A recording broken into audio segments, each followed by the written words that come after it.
È un peccato, lo dico perché da coordinatore regionale che ha lasciato ampio spazio ai propri coordinatori provinciali. Hanno lavorato bene i provinciali, l'hanno provate tutti, in qualsiasi posto, per riuscire a correre assieme.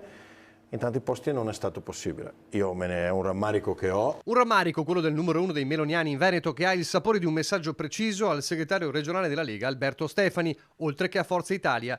Hai voglia a dire centrodestra compatto? Anche nelle presentazioni dei sempre meno candidati unitari alle comunali, i sorrisi sembrano più di circostanza.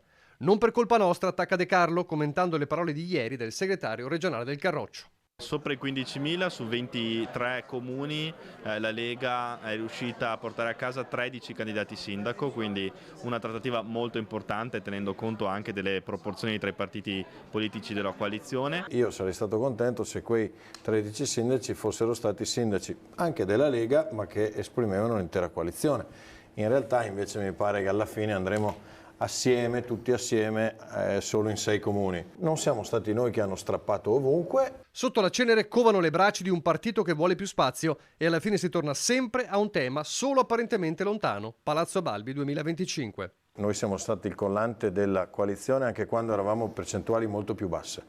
Oggi c'è una Forza Italia che sgomita per reclamare più spazio, doverosamente e giustamente peraltro. C'è una Lega che forse non si rassegna a un po' di cambio dei tempi, sicuramente i voti delle politiche hanno influito su questo atteggiamento e qualcuno dice che abbia influito anche il fatto che Fratelli d'Italia possa dire, reclamare o pensare di poter avere una classe dirigente per affrontare anche le prossime sfide regionali. Se si pensa che un'alleanza funzioni sempre che qualcuno ti porta i voti con le orecchie mentre gli altri svuotano il secchio, io credo che non sia così. Tutto è chiaro, passerà per le europee e per l'autonomia. Il 29 aprile è il voto del DDL Calderoli alla Camera, data cruciale per la Lega perché consentirebbe il via libera definitivo prima delle urne con, spera il Carroccio, un effetto onda sugli elettori.